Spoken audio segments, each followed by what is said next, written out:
दोस्तों नमस्कार। मैं हूं संजीत कुमार और आप देख रहे हैं बिहार टीचर न्यूज। देखिए, आज हम बात करेंगे नियोजित शिक्षकों के कालबद्ध प्रोन्नति के मामले में और नियोजित शिक्षकों के कालबद्ध प्रोन्नति के बाद उनका पेमेंट क्या होगा। और जैसा कि पूरे बिहार के साथ साथ गया जिला में भी इसका नोटिफिकेशन जारी हो गया है और उसमें किसका कितना पेमेंट होगा, हम सारी बातों को विस्तार से बता रहे हैं। अगर आप चैनल पर नए हैं तो चैनल को सब्सक्राइब करिए, बेल आइकन को दबाइए ताकि वीडियो का जो नोटिफिकेशन है वो आपको मिलता रहे। दोस्तों, सक्षमता परीक्षा देने वालों की तादाद बहुत ज़्यादा है। सक्षमता परीक्षा दे करके बहुत सारे लोग राजकर्मी का दर्जा हासिल कर लिए, लेकिन बड़े पैमाने पर आज भी नियोजित शिक्षक जो है वो सक्षमता परीक्षा से दूरी बना ली है। दूरी बना लेने के पीछे कई कारण हैं। कारण ये है कि राजकर्मी का दर्जा लेने के बाद शिक्षकों के वेतन में आशा के अनुरूप बढ़ोतरी भी नहीं हुई, बहुत ज़्यादा बेनिफिट भी नहीं हुआ, लेकिन थोड़े बहुत बेनिफिट में ही टीचर संतुष्ट हैं और भर भी रहे हैं और जा भी रहे हैं। नियोजित शिक्षकों की मांग थी कि समान काम समान वेतन दिया जाए, पुराना जो पेंशन है उसे लागू किया जाए, लेकिन इन सारे मांगों को दरकिनार करके सरकार जो है वो एक सक्षमता परीक्षा लाई। बोली कि राजकर्मी बना देंगे। राजकर्मी लोग बन भी गए, बन भी रहे हैं, बनने वाले भी हैं, लेकिन राजकर्मी की जो सुविधाएं हैं, राजकर्मी की जो सेवाएं हैं वो उससे कोसों दूर हैं। बेनिफिट बहुत ज़्यादा नहीं हो पा रहा है, सैलरी में भी बहुत ज़्यादा इंक्रीजमेंट नहीं हो पा रहा है, वरीयता भी चला गया है। और इस वजह से राजकर्मी या सक्षमता परीक्षा जो है ना वो एक सवालिया निशान खड़ा हो गया कि आखिर फ़ायदा क्या है। अगर नहीं बनते तो लॉस, अगर नहीं बनते तो भी कोई दिक्कत नहीं था। और जो यही कारण है कि आज भी बहुत सारे नियोजित शिक्षक हैं, सारा कुछ देखते समझते हुए भी साल डेढ़ साल से यही सब चल रहा है, आज भी चाहते हैं कि नियोजित शिक्षक की ठीक है, हम ज़्यादा उलझोल में अब पढ़ने के लिए क्यों जाएँ। अब चलिए बात करते हैं कि नियोजित शिक्षकों की जो नियमावली थी 2020 का, उसमें साफ था कि 8 साल और 12 साल पर कालबद्ध प्रोन्नति और स्नातक ग्रेड में प्रोन्नति, उसके बाद प्रधान शिक्षक या प्रधानाध्यापक पर प्रोन्नति का है। तो उस सिलसिले में काम काफ़ी तेज़ी से चल रहा है और अब सभी नियोजित शिक्षकों का कालबद्ध प्रोन्नति जो है वो हो रहा है और वो अपने विद्यालय में रह करके ही स्नातक ग्रेड की जो प्रोन्नति है, स्नातक ग्रेड का जो पेमेंट है वो पाएंगे। उसके लिए उन्हें किसी दूसरे विद्यालय में जाने की ज़रूरत अभी फ़िलहाल नहीं है, वो जहाँ हैं वहीं रहेंगे। थोड़ा अब चलिए हम चलते हैं पेपर की तरफ। पेपर क्या कह रहा है, क्या कुछ हो रहा है उसमें। कालबद्ध प्रोन्नति के बाद 1 से 5 के बेसिक ग्रेड के जो नियोजित शिक्षक का है जो वेतन काफ़ी अच्छा बढ़ जाएगा। और ये जो बीपीएससी से जो शिक्षक बहाल हुए हैं 10+2 में, उनसे इनका वेतन अधिक हो गया, समझ गए, उनसे वेतन इनका अधिक हो गया। और एक चीज़ और भी मैं नियोजित शिक्षकों को साथ साथ मैं दे रहा हूँ अभी ही कि ईपीएफ की राशि में जितना भी बकाया था उन सब का बकाया जो है अप्रैल से मई तक का टोटल बकाया आपका दे दिया जाएगा। एक दूसरा बेनिफिट आपको ये होगा कि जो आप 15,000 मूल वेतन पर जो आपका ईपीएफ की राशि में जो कटौती हो रही थी वो राशि जो है वो 15,000 पर नहीं होकर के वो अब 30,000 मूल वेतन मान करके राशि की कटौती होगी। तो नियोजित शिक्षकों को यूँ कहिए कि अप्रैल से पैसों की बारिश होगी। जी हाँ, और एरियर मिलेगा जिस दिन से आपको 12 वर्ष हो गया है ना, उसके बाद से जितना भी महीना आपका बचता है वो सभी वेतन जो है ना एरियर के तौर पर आपको उपलब्ध हो जाएगा। और आपको अच्छा खासा किसी शिक्षक को तो 1 लाख से ऊपर सिर्फ एरियर बनेगा।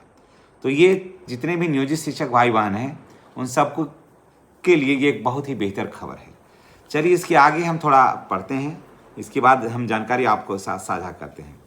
अब देखिए, वेतन का तुलना अगर करें तो पहले प्रोन्नति के पहले ग्रेड पे था 2000, लेवल था 2 और इंडेक्स था 3, मूल वेतन था 30,420 रुपया। प्रोन्नति के बाद देखिए इसमें कितना बढ़ोतरी होता है ना, कितना बढ़ोतरी होता है। किसी को 3 से 4, किसी को 5 से 6,000 रुपये तक बढ़ोतरी हो जाएगा। तो चलिए देखिए प्रोन्नति के बाद कितना कुछ राशियाँ बनती है। और अभी आप क्या नियोजित शिक्षक हैं, आपका बैच क्या है, 2003-5 के हैं या पूर्व के प्रशिक्षित हैं या 10 है, तो कमेंट करके आप बताइएगा। और आपके यहाँ इस पर क्या कुछ काम हो रहा है ये भी बताइएगा। दोस्तों एक और भी एक छोटा सा गुजारिश है, मैं तमाम सम्मानित नियोजित शिक्षक भाई बहनों से मैं कहूँगा कि आप चैनल को हर हाल में सब्सक्राइब करिए। जी हाँ, अगर आपने नहीं किया है अभी तक तो निश्चित रूप से करिए, सब्सक्राइब करिए, ताकि आपसे जुड़ा हुआ जो है ना वो वीडियो है ना आपको मिलता रहे। और हम शिक्षक जो है ना, ठीक है कम ही मात्रा में नियोजित शिक्षक हैं, कम तो भी अभी 1 लाख के आसपास, तो हम लोग एक प्लेटफॉर्म पर रहें और हम लोगों की जानकारी जो है वो एक दूसरे को होता रहे, और एक क्लिक से हमारा इस चैनल से आप कनेक्ट रहें और नियोजित शिक्षकों से जुड़ा हुआ हर मैटर हम आपसे और आपके पास हम उपलब्ध कराते रहें। और आपने देखा होगा कि बहुत सारा ऐसा मैसेज है, समाचार जो है जो हम देते हैं, बाद में वही लोग उसी को ले करके लोग वीडियो बनाते हैं। बहुत सा जगह लोग आवाज़ भी डाल लेते हैं सीधा सीधी हमारी, तो हमें कोई आपत्ति नहीं है। अगर आप लोग भी अगर कोई यूट्यूब चैनल चलाते हैं तो हमारी आवाज़ को आप ले सकते हैं और हमें कोई एतराज़ उससे नहीं है। चलिए अब देखिए थोड़ा और भी, क्योंकि वो भी जो भी बना रहे हैं या कर रहे हैं तो वो भी एक ना एक तरह से शिक्षकों की सेवा ही कर रहे हैं, शिक्षकों की सेवा कर रहे हैं। इसलिए जो भी यूट्यूब पर शिक्षकों से संबंधित काम कर रहे हैं उन सबको मेरा नमन है, ताकि और वही लोगों का परिणाम है कि आज भी नियोजित शिक्षक हैं जो 3.5 लाख में आज भी 1 लाख शिक्षक बचे हुए हैं। तो इन सारे हमारे सम्मानित भाई बहनों का ही कृपा है, सम्मानित भाई बहनों का ही प्रयास है जो रंग लाया है। और इतने सारे हवा बवंडर के बावजूद भी आज 1 लाख के आसपास शिक्षक जो हैं वो नियोजित बने रहने के लिए तैयार हैं, क्योंकि अपना मैसेज, अपना विचार लोगों तक पहुंचाया और नियोजित शिक्षक बने रहने में क्या बेनिफिट है लोगों को समझाया, तो लोग ठहर गए, समझ गए इस बात को। मैं ये तरफदारी नहीं करता कि आप नहीं सक्षमता परीक्षा दीजिए, मैं इसकी तरफदारी मैं नहीं करता हूँ। परीक्षा देना या नहीं देना आपकी मर्जी है, आप दे भी सकते हैं, लेकिन अगर आप नियोजित शिक्षक हैं तो आप मिला करके देख लीजिए कि आपको कोई ज़्यादा दिक्कत नहीं है और आपको एनपीएस खींच रहा होगा मात्र वहाँ, तो आपको ईपीएफ की राशि में भी 30,000 रुपया मूल वेतन पर आपका अप्रैल से उसकी कटौती शुरू हो जाएगी। तो चलिए अब आगे थोड़ा और देखते हैं कि स्नातक इसमें कालबद्ध जो प्रोन्नति हो रही है उसमें क्या कुछ और फायदा होने वाला है। अब देखिए प्रोन्नति के बाद ग्रेड पे 2400 हो जाएगा, वो पहले 2000 था अब 24 हो गया। अभी पहले वहाँ था लेवल 2 था, अब लेवल 3 हो गया और इंडेक्स तो वही रहेगा 13 का 13 ही। अब नया मूल वेतन हो जाएगा 32,160, पहले था 30,420 था, अब हो गया 32,160 रुपया।